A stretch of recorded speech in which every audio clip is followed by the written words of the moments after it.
Thank you for the warm welcome, Giovanna. Lovely to see familiar faces and also some new faces. And it's lovely to see Ruth from Noyan as well, who I met whenever I went to Ghana on the UNESCO poster here. So I was fortunate enough to work at the University of Glasgow, and I directed the master's programme in global mental health.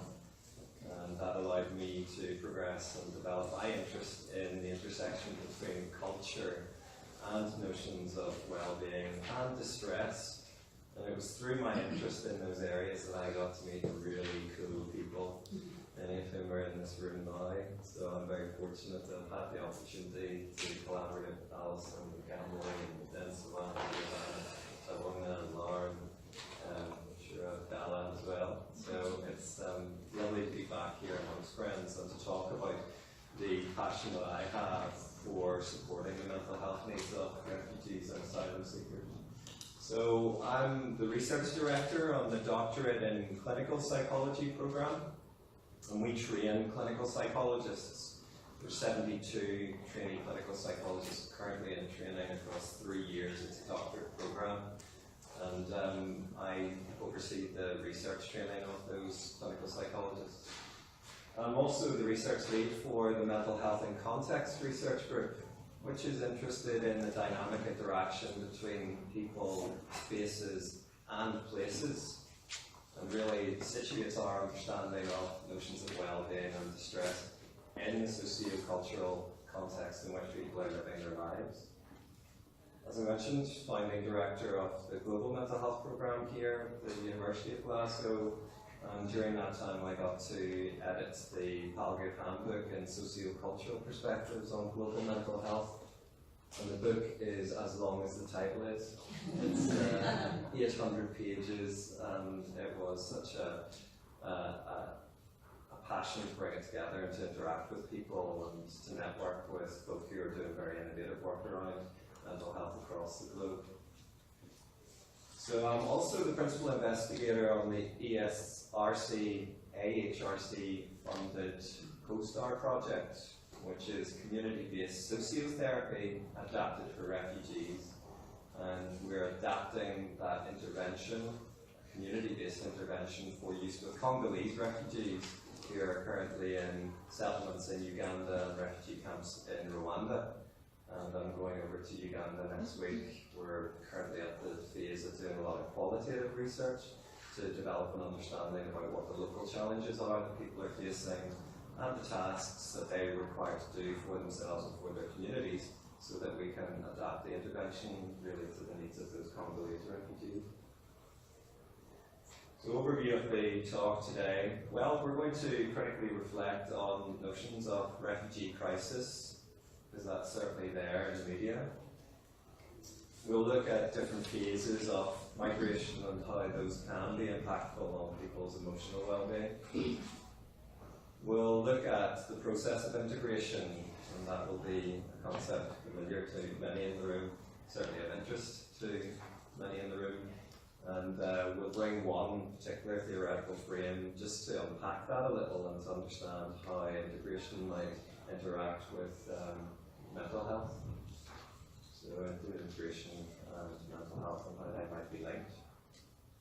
So it's important for us to anticipate what the difficulties might be that can lead to emotional upset, mental health difficulties, and also that could actually be conducive to promoting and enhancing mental health and well-being. So certainly predictors of mental health difficulties will be important, but equally we must not forget to think about, well, what might actually be conducive to promoting mental health and well-being?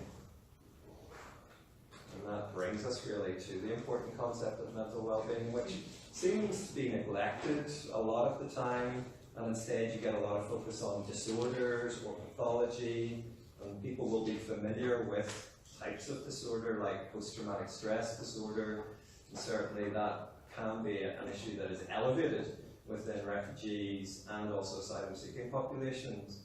But we must not forget about mental well-being, because as a concept that's something that everybody in the room can aspire to, right?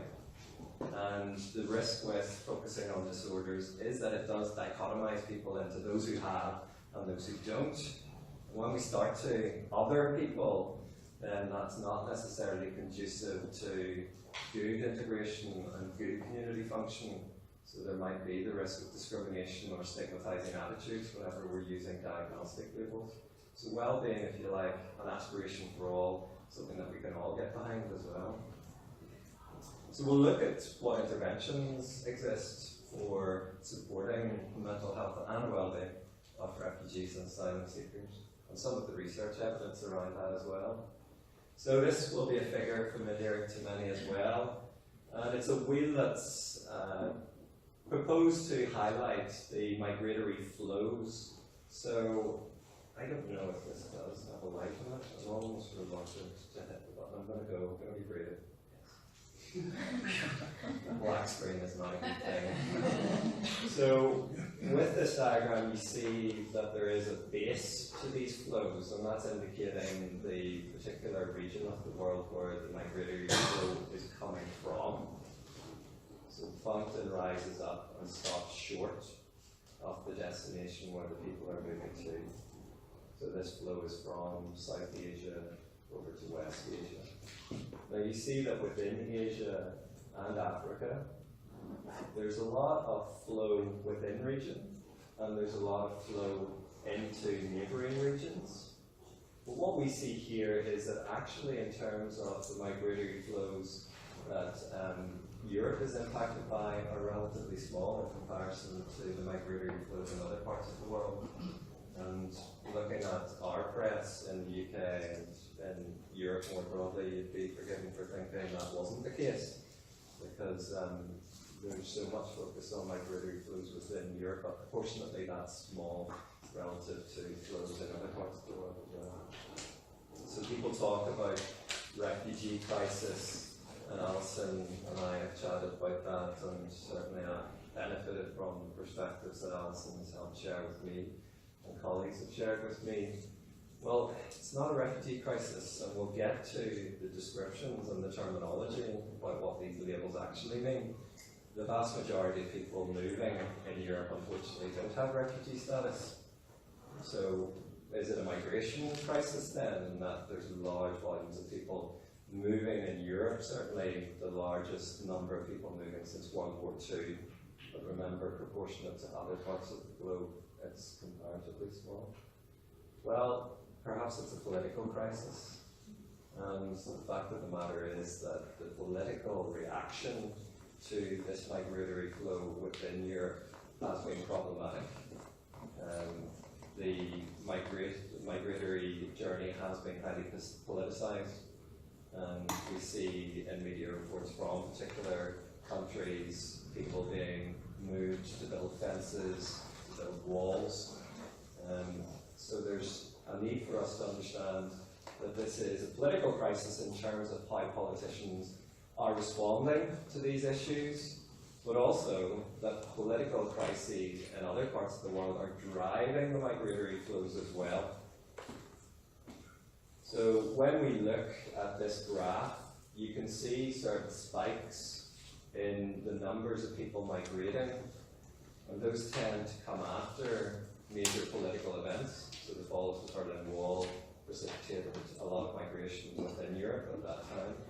Similarly, the start of the Kosovan conflict and the war in the Balkans led to an increase in the flow of people within Europe. And we've seen also the start of the Syrian conflict and this spike following the political crisis that's happening there. So this inextricable link between political context and that driving migratory flows, and then migratory flows having a political implication. And there's an onus on our politicians to respond sensitively to that and to be mindful of the impact that their words and actions can have on public opinion. So key definitions. So a refugee is someone who has been forced to flee his or her country because of persecution, war, or violence. A refugee has a well-founded fear of persecution for reasons of race, religion, nationality, political opinion, or membership in a particular social group.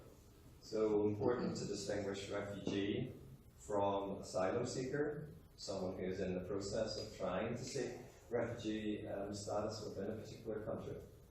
Now, the 1951 Geneva Convention is the main international instrument of refugee law, and the Convention clearly spells out who a refugee is and what rights should be afforded to them. There's also an internally displaced person, so that's someone who's been forced to flee their home but hasn't moved across an international border.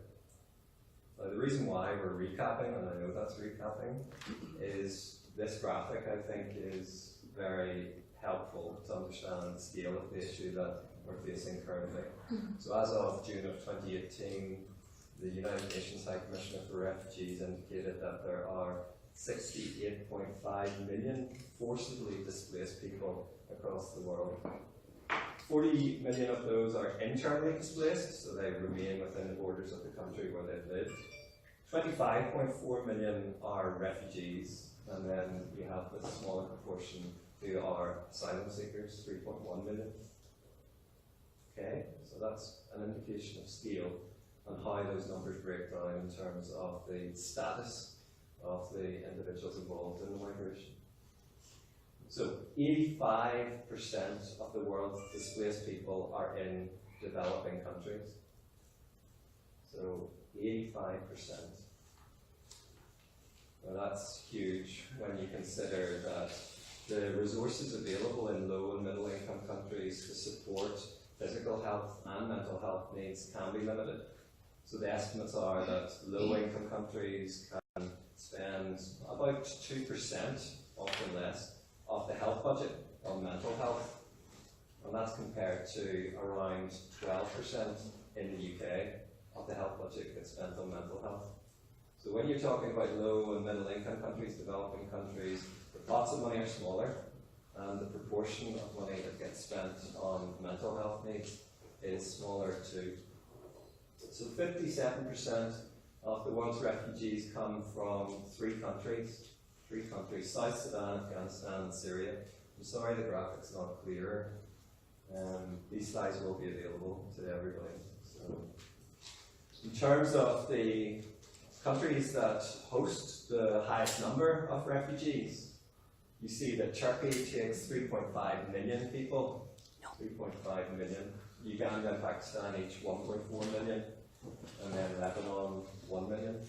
And what you have to factor in when you consider those numbers is the size of the population you're beginning with. So Lebanon is not a big country, and when it hosts 1 million people from Syria, that clearly has implications for budgetary spending. There are limited resources, and this is where international agencies such as UNHCR, UNICEF have an important role to play, and the WHO. So mental health difficulties have been shown to be elevated in displaced and refugee populations. Now that will not come as a big surprise to people I know, because people have an understanding of the experiences that people will go through and the potentially traumatic and distressing impact that those experiences can have. What I'm really keen to emphasize is that not all refugees or asylum seekers, or indeed internally displaced people, experience mental health difficulties. Okay? And there's good evidence to suggest that there are resilience factors and that there are factors that are referred to after the fact as post-traumatic growth factors, that people can find meaning in their experience, that they may be protected and buffered against the impact of the difficult experiences that they have through things like faith, and certainly hope for the future can be a very protective factor. So not all refugees, asylum seekers, or internally displaced people will experience mental health difficulties, but the evidence suggests that they can have elevated levels compared to the indigenous population. And we'll talk more about what specific factors, what specific types of mental health difficulty might be elevated. So we can have, in life, indexed traumatic events from our past. Some of us in this room will remember very difficult experiences that have impacted heavily on us. And that's certainly the case for people who are displaced. But we also must appreciate that there are factors that people are subject to every day of their life that continue to exert a level of stress. So we all live in a level of uncertainty. We all are exposed to a level of fragility. And if you think about the circumstances that displaced people find themselves in, there can be a lot of uncertainty, a lot of fragility. So let's think about this concept as daily stressors.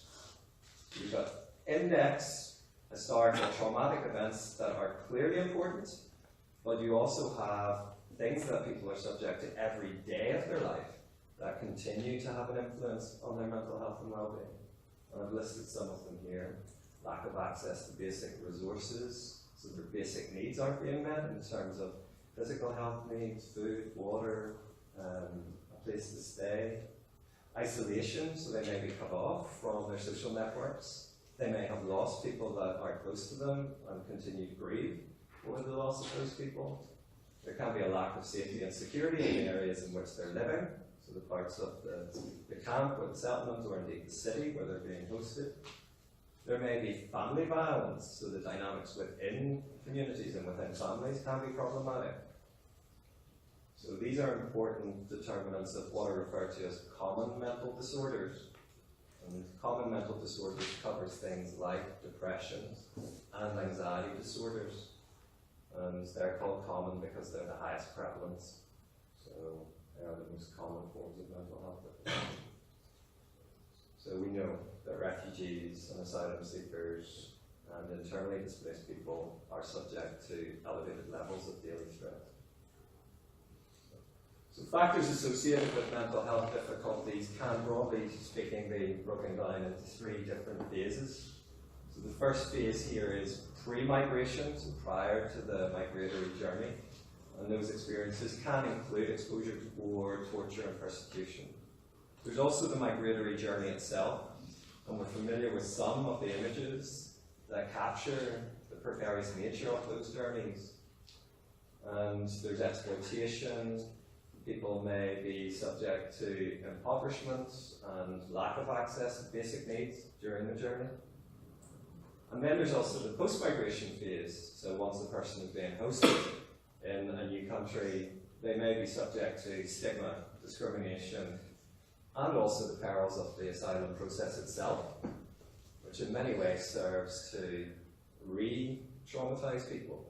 If you think sometimes about the physical environments in which some of those processes can happen, and the adversarial nature at times that can take, you can see how that might echo with previous experiences of persecution that the person might have had. So some images, and these are intended to capture the uncertainty and the precarity and the danger of the journey. Just take a moment to look at the different ages of the people in that image. The spread of ages, so you've got little children to older adults. Look at those who have life vests compared to those who don't. Look at those who have clambered ashore compared to those who remain on the boat. And look at those who are in the process of making that transition from the boat onto the land.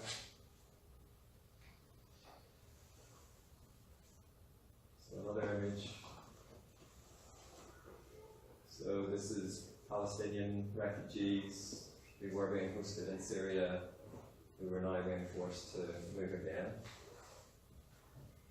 So the double whammy of having a process of migration and then being forced to engage in another. So factors impacting on mental health. The WHO are interested in the public health implication of displaced populations and the need for resource to be allocated to support those needs.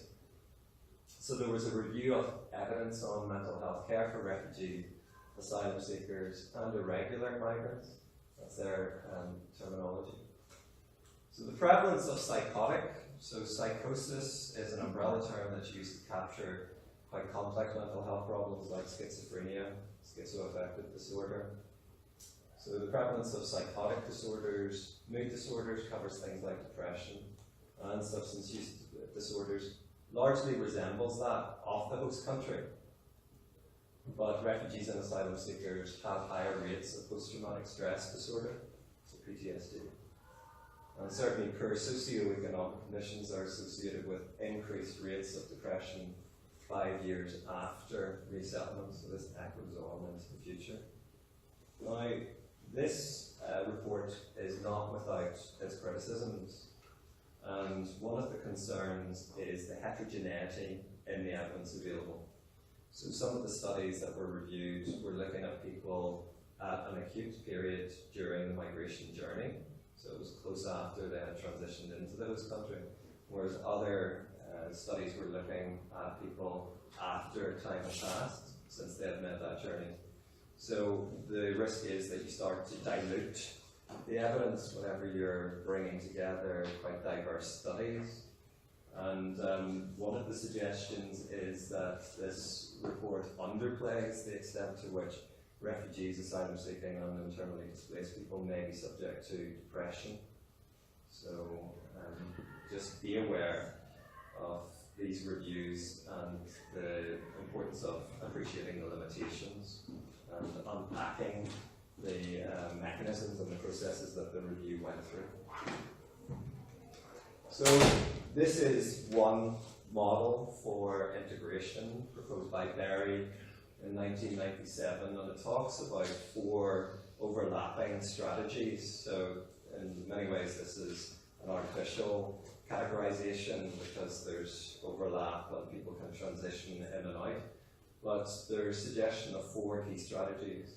One is assimilation, when an individual does not wish to maintain their cultural identity and seeks interaction with other cultures. Again, this is Berry's language, just defining in concrete terms what these different 4 strategies were. There's separation, so holding on to one's own culture and avoiding interaction with others. There's marginalization, when there's little cultural maintenance or having relationships with others. And then there's integration, which is maintaining of one's original culture while engaging in daily interactions with others, and potentially those processes of syncretization, where there's mutual learning and that there's an integration of the cultural context in which the person finds themselves and the person engages with that. Now, importantly, Berry views integration as a 2-way process. And I really want you to take this from my talk today. And when we talk about mental health and well-being of displaced people, and we talk about integration, both of these processes are 2-way. So it's important to notice and focus on intra-psychic, intra-personal aspects about a person's own psychology, the way they think, the way they feel. That's clearly important. But it's also about what sits around the person. What about the socio-economic context in which the person finds themselves in? The system is bigger than the individual. And if you're only working with the person, you're not really going to get very far. And it's incumbent on us to try to shift the context so that that field can be conducive to enhancing the mental health and well-being of displaced people. Likewise, integration, sure, the person can do their bit, but is the system going to meet them where they are? So working with the individual around integration, really important, but influencing the system that sits around the person. So 2-way process. So this is work that's focused on domains that might be useful in considering the notion of integration. And there are themes that have been highlighted here. So achievement and access across sectors of employment, housing, education and health. So can the person access and negotiate around these important sectoral aspects like employment, housing, education and health? There's also what is assumed and practiced in terms of what constitutes citizenship. And there's a lot of work happening around the notion of citizenship in recovery after mental health difficulties. But equally, it's so important if we're thinking about integration, about, well, what constitutes citizenship. If we're not clear on that, how can we promote the citizenship of those who are seeking to integrate. So processes of social connection within and also between groups is a key theme with regard to integration. There are structural barriers to such connection, and that could be language, it could be culture, it could be the local environment where people are living and what they can access. People may be familiar with the capability approach. So Amartya Sen and Martha Nussbaum, and this idea of sources of unfreedom, and that can be barriers that people face, macro level barriers that people can face that serve to limit their capacity for freedom. So I think the capability approach is a very useful lens to bring to understanding displaced populations and the risk of structural violence, which is another concept as proposed. So integration, a multidimensional concept which includes structural integration, and that's things like socioeconomic factors, but also social and cultural aspects, cultural adjustment, shared norms, and interaction with other social groups. So global mental health is a key determinant of good integration, good mental health and global mental health in the brain. So good mental health is clearly a key determinant of good integration. But equally, good integration is also a determinant of good mental health. So you cannot have one without the other. There's this inextricable linkage that to have good integration, you need good mental health. To have good mental health, you need to have good integration. Reciprocal link. So just to emphasize this point about influences and determinants of health, you can see at the heart of this model, you've got the individual. In terms of stuff that sits on the other layers of the onion, you've got the individual lifestyle factors, so how the person behaves. It might be about their diet, their fitness, exercise, routine, etc. Equally, it's also then about understanding other layers of the onion, social and community networks that sustain people, that provide opportunity for recreational activity, support, and then there's also the more macro level factors. So what's available in terms of education, in terms of work, in terms of water, sanitation, healthcare services, etc.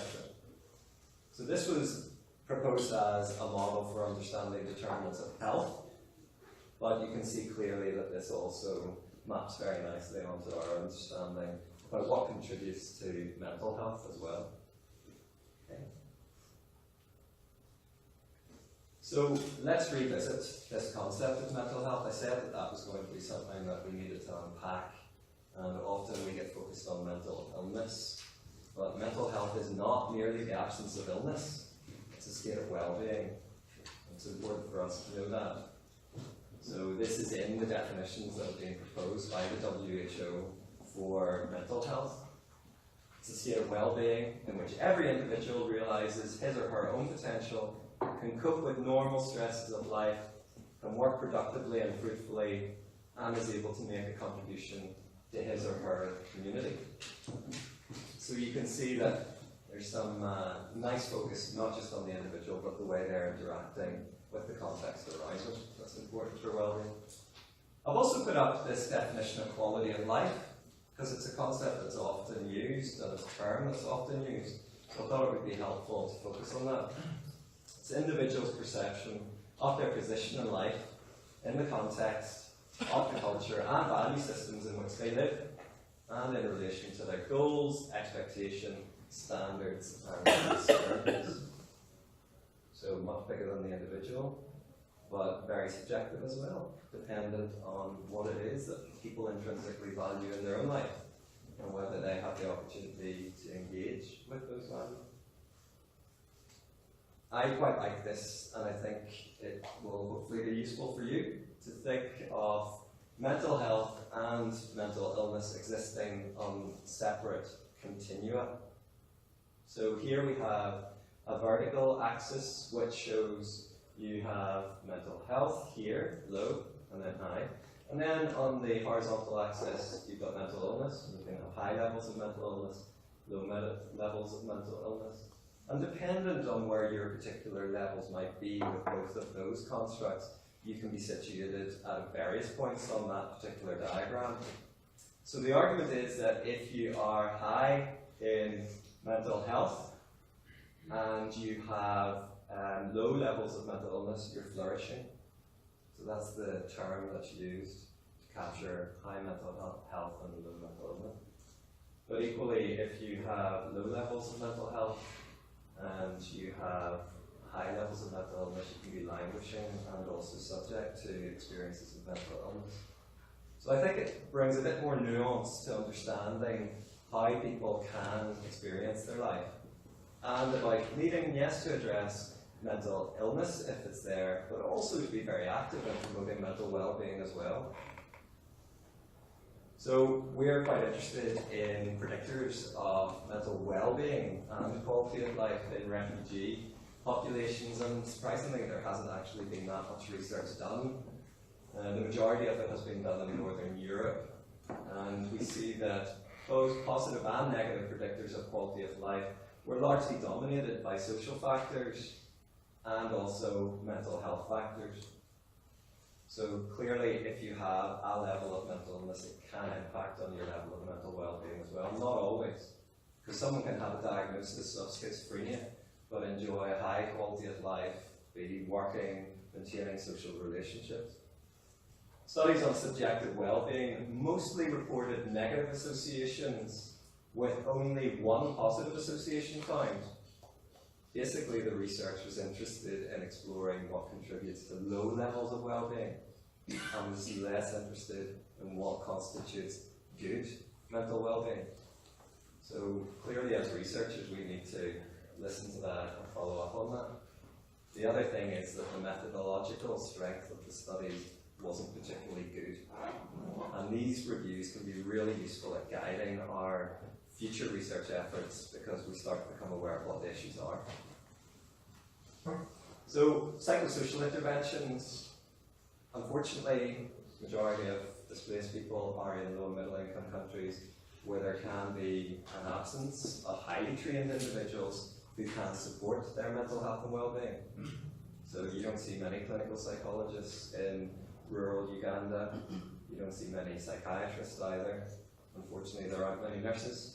So what you have is this emphasis on what's called task sharing, where those roles normally done by a highly trained individual are shared with individuals who can be given a level of training in a reasonably short period of time in a reasonably cost-effective way, and that they can go and do that work.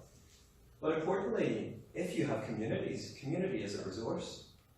So can interventions embrace and harness the strengths that exist within the communities already and allow those to come to the fore so that they might be conducive to promoting mental health and well-being?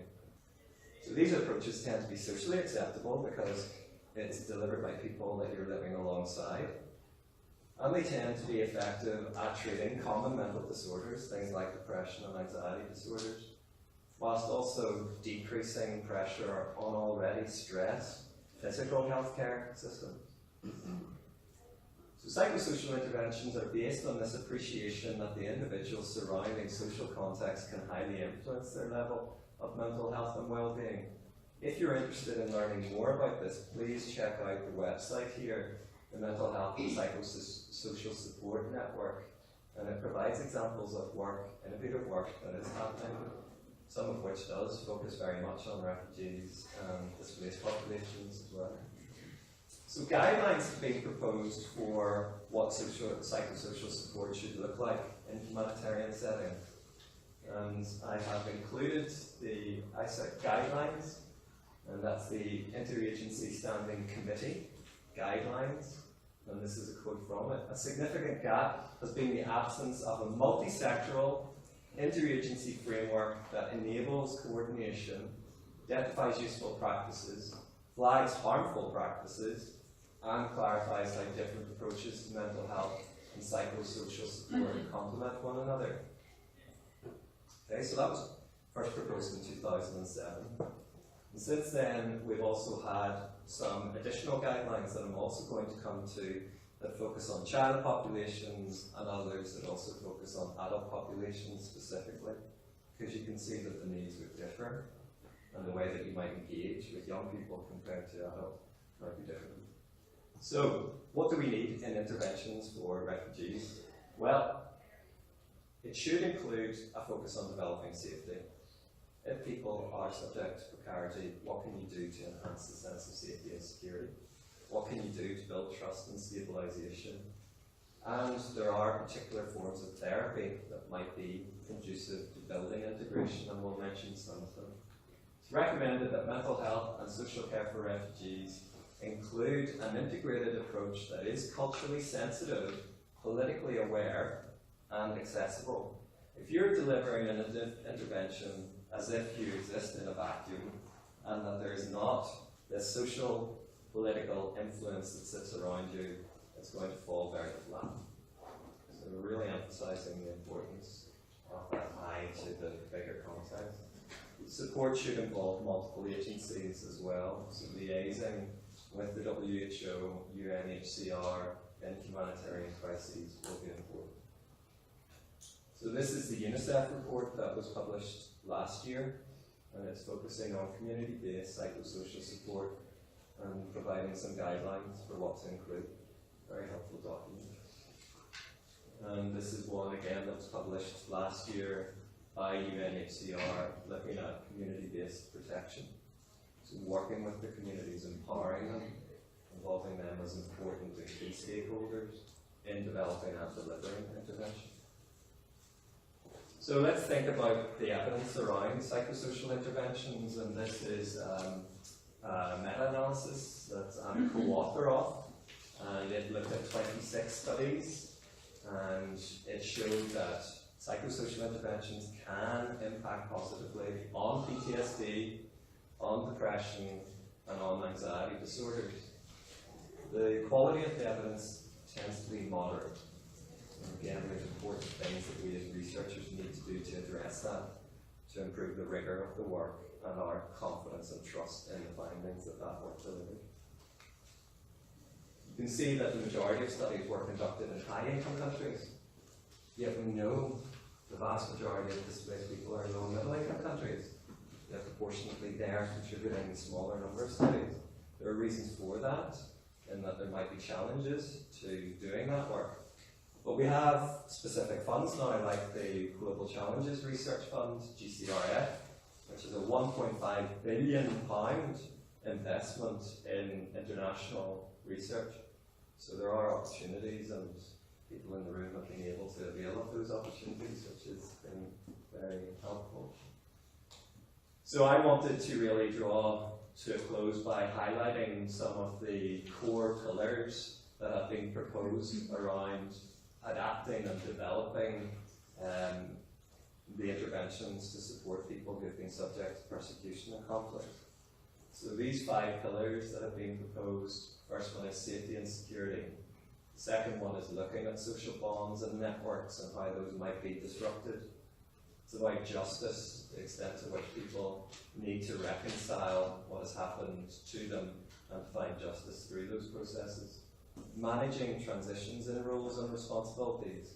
When people have been displaced, there's a risk that the roles and responsibilities that they have been accustomed to filling aren't there, and that can have a major impact on the person's sense of self.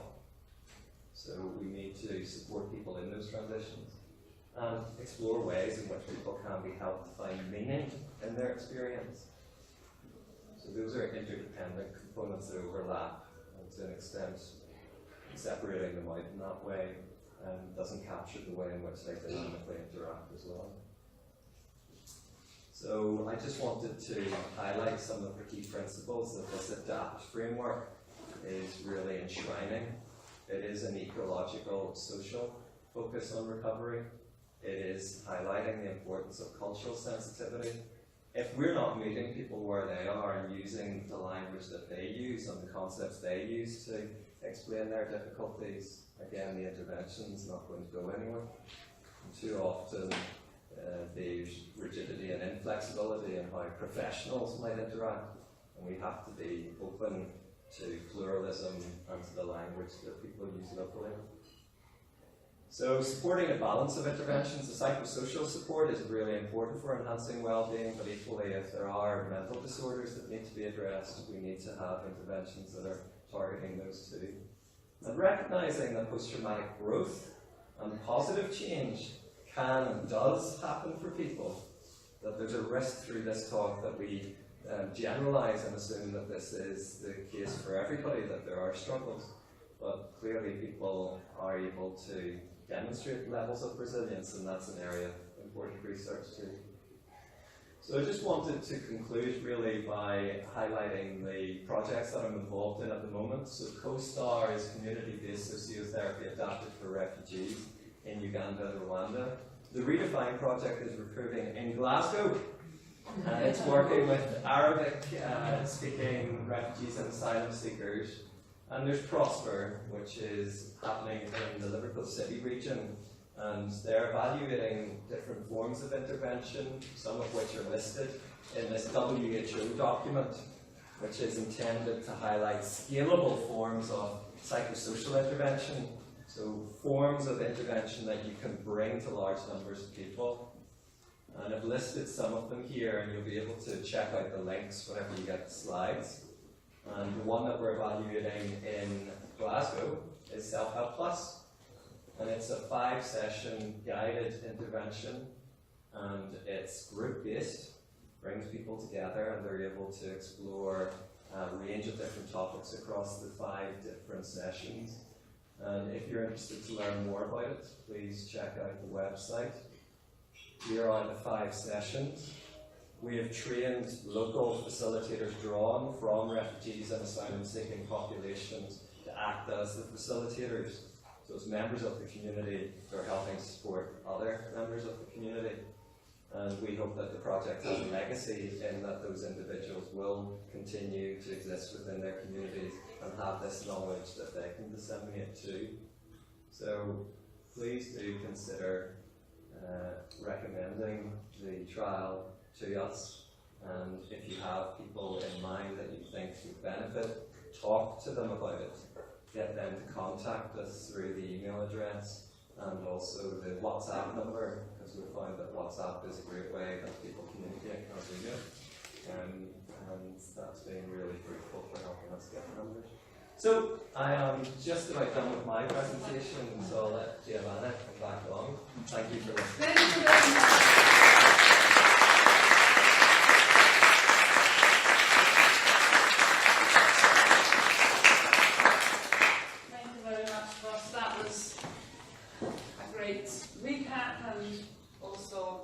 Into a territory that I don't know a lot about, and I've got questions, but first we've got about 10 minutes for question and answers, 10 to 12 minutes. There's a little bit of flexibility built into the program, so if we run over a few minutes, it's not going to be a problem. So if we have any questions that we can... Yes? Thank you. So very much fascinating stuff there, and I've kind of reluctant to hone in on just one bit, but I guess the slide that particularly kind of intrigued and disconcerted me, I suppose, was the slide which had, maybe we could look back at it if it's possible, the one that has the dual axis, that mental health and mental illness. Because that's not something I had come across before. The dual continuum model? Yeah, that's the one. Because I suppose, definitely often the term kind of mental health is actually talked about still in a kind of upside down way, where people use it as a euphemism to be mental illness. Yeah. So I'm kind of accustomed to trying to get away from that to think about a spectrum for illness and health, and we all have mental health of some sort. But I really did not come across this before. And I'm particularly struck, in the way that it might reorientate ways that we tend to, there's an emphasis, I feel like, valuable emphasis on thinking mental health is not something that we're necessarily, mental illness is not something that we're necessarily in control of. Clinical things can happen, but not fault, and it happens as any other illness. And so this feels like it kind of messes with that a little bit in my head. So I'm particularly interested in the top left. I suppose of how maybe you could talk a bit more about how it's possible to have a mental illness and nonetheless have high mental health, and kind of which elements of which parts of the community or institutions might be responsible for Great. So there's a movement called the recovery approach that people will be aware of. And the recovery approach is very much service user led, so led by people with a lived experience of mental health difficulties. And it was in recognition that there seemed to be a mismatch between what researchers and clinicians adjudged to be a good outcome for people with mental illness compared to what people with that lived experience were recognizing actually mattered to them. So maybe clinicians and researchers are interested to see whether somebody dropped below a clinical cutoff score on a clinically administered diagnostic tool. Right? So does the person continue to meet criteria for a mental disorder? If they don't, they're recovered. If they do, they're not. And that can lead to all manner of difficulties, because sometimes our attempts to get rid of the symptoms of mental illness might adversely impact on that person's day-to-day functioning. So certainly medication is incredibly important, particularly around the acute management of distress. So medication is absolutely part of the solution. It's not the solution. But if you were to take that to the extreme, if you were to say, okay, we're going to start with a very high dose of a medication, and you had a sense that that will certainly address the symptom, what might be the downside of that? Any ideas? So you started with a really high dose of medication, yeah, the symptoms stop, but what might be an unwanted consequence of that? Anybody know? Addiction? Perhaps there's a dependence that builds up, there's a reliance on that as the solution, but maybe the first thing that people might notice is right, so there's these adverse side effects where the person's personality might be dampened down in terms of the side effects that they're experiencing. They might be very sedated, so they don't interact as readily with other people around them. So that may not be that helpful for the individual wanting to live a full and meaningful life that matters to them. So the recovery approach was recognition that, well, you can actually have symptoms of mental illness and still live a life that's full and meaningful to you. Equally, people might have low levels of mental illness and may not be living a life that is full and meaningful to them. So I think this model accommodates that. So for example, someone might have a diagnosis of schizophrenia and they experience auditory hallucinations on a day-to-day basis, but that does not adversely distress them because they've found ways potentially of managing those symptoms. So they have a high level of mental illness and they've got that diagnosis, but they're able to hold down a job, they're able to interact with friends, they have relationships. So hopefully that illustrates the point that we're trying to make. Thanks for that. We have another question here, and then Thank you so much. I learned lots of things. My question is regarding the thing about cultural sensitivity that you mentioned. Does in research and in practice or other research that you know about cultural Down syndromes pop up in some way? I know that in ICD-10 and DSM-5 there are different approaches to it.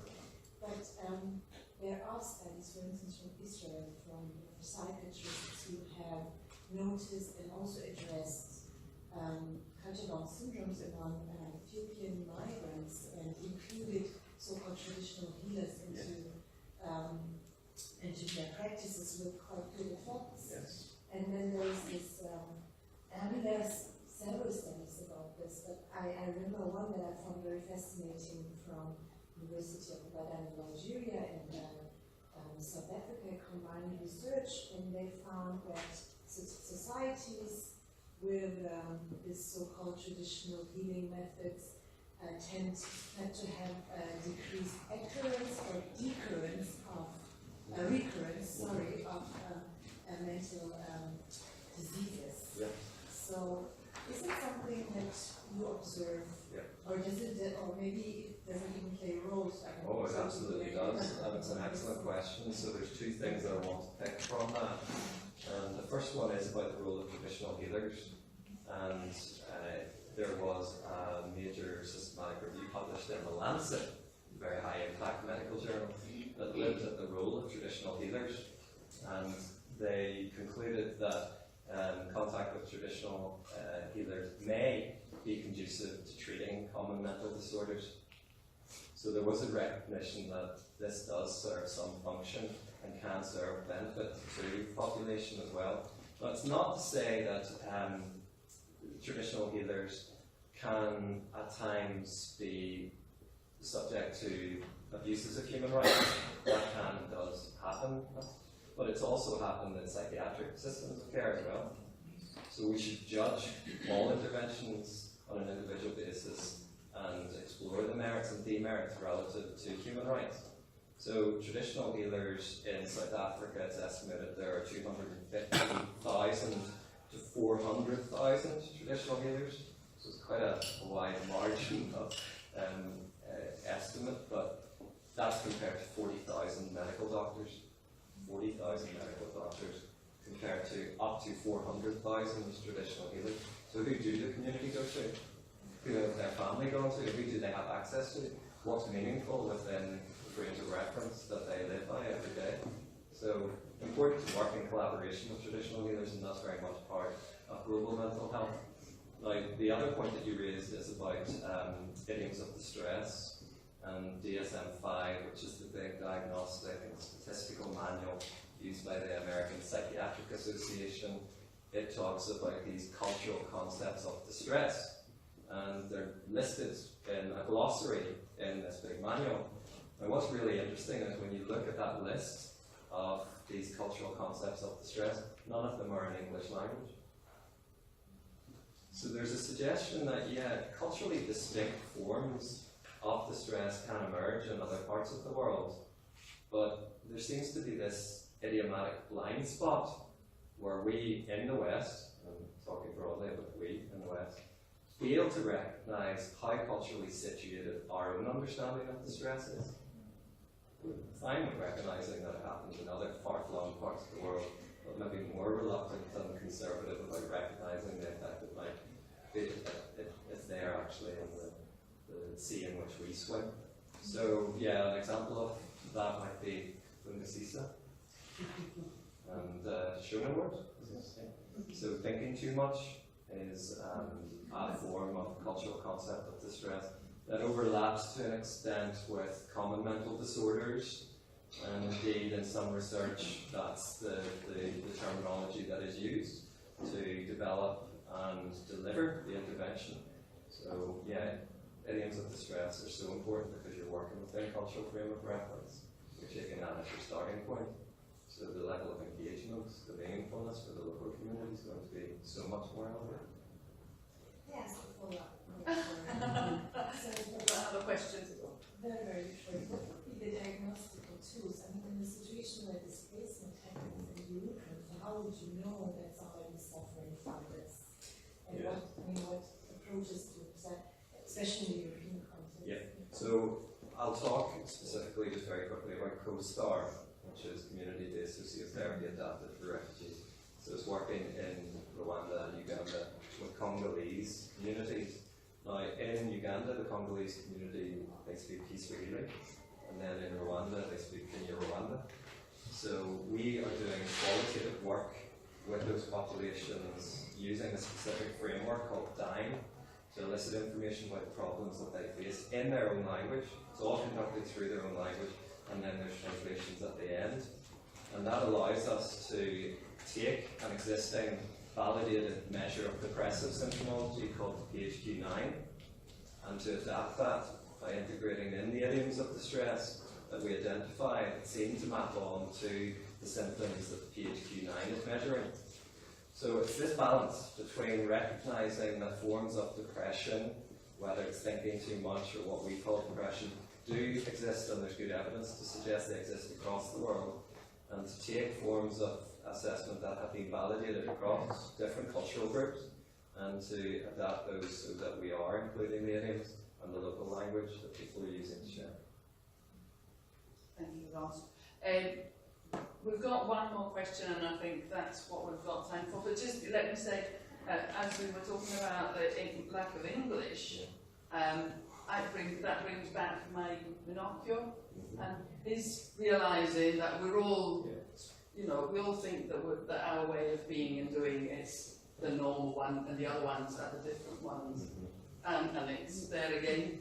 And so we have one more question from Valentina. Yeah, I hope it follows up a little bit the discussion. I was thinking about the first slide of the refugee crisis and political crisis, and then the two ways methodologies that you propose. So this makes me think, how can you measure the mental well-being of the language used by politicians, and how can you propose maybe a model to improve that, and also how it affects the life of people who become like extreme right populist voters and yeah, sorry, I'm a little bit Yes, sorry about that. I don't know who it belongs to. I don't think it's mine. I hope not. I think Yeah, there's investigations into mental health and health care generally are replete with this idea of paradigm shifts. We're going to shift the paradigm, and the recovery approach that I mentioned earlier was heralded as a paradigm shift. But things can be slow, and I haven't actually seen too many paradigm shifts in my time, in my lifetime. So I prefer to talk about this notion of paradigm humility. Can we hold our models more lightly? Because often they're held up as truths that are beyond reproach or beyond criticism, beyond critical reflection. So I like this idea of paradigm humility. And this notion of epistemic pluralism, which I've been thinking a bit about, with Richard Fay, talking yesterday to Richard about this concept where we can make space for other ways of knowing and understanding and not commit these epistemic injustices where we wrong people on the basis of their capacity to be a knower. So I'm interested in paradigm humility, and that includes diagnostic notions which aren't perfect, and diagnostic systems which aren't perfect. They can have great utility and can be useful, but they're not perfect. About humility around interventions and models that guide interventions, and being very sensitive and listening to local communities about what's meaningful to them, and holding their worldview, trying to, so I can meet them in that shared space rather than trying to enforce upon them my worldview, my paradigms, my knowledge base, my training, because that stunts me and it limits my capacity to grow, and it limits my capacity to actually collaborate and be helpful with them. So, yeah, your question about, well, how do we correct some of this political crisis that sits around migration? Gosh, I'll be honest, if I could answer that, I absolutely would, but yeah, if I had that magic answer, I would share it. I think sharing these forums and having a collective understanding, but also this engaged way of responding and taking action and using social media to start to introduce a little bit more epistemic pluralism and to shift people's worldview just a little. I think when people start to connect and start to share a vision of how things could be more equitable, then that's a good place to start. Thank you, Ross. I said that was the last question, but I have a wave from the biggest cushion in so far, so I have to say yes. I'm sitting on the edge of my chair just wanting to share one tiny proverb with you. from the work that Ross and Giovanna and Gamli, Nadenta and myself were doing with the community in Ghana that we built up an ongoing relationship with. And we were looking at concepts of resilience in the way that Ross was speaking about. And we were asking the young people to generate their concepts of resilience. So I'm going to ask Nadenta and Gamli to translate this for me. But we said, what would be a great concept of resilience? And they said, no matter how many times you wash the pig, it always goes back to the mud. So can you give us that?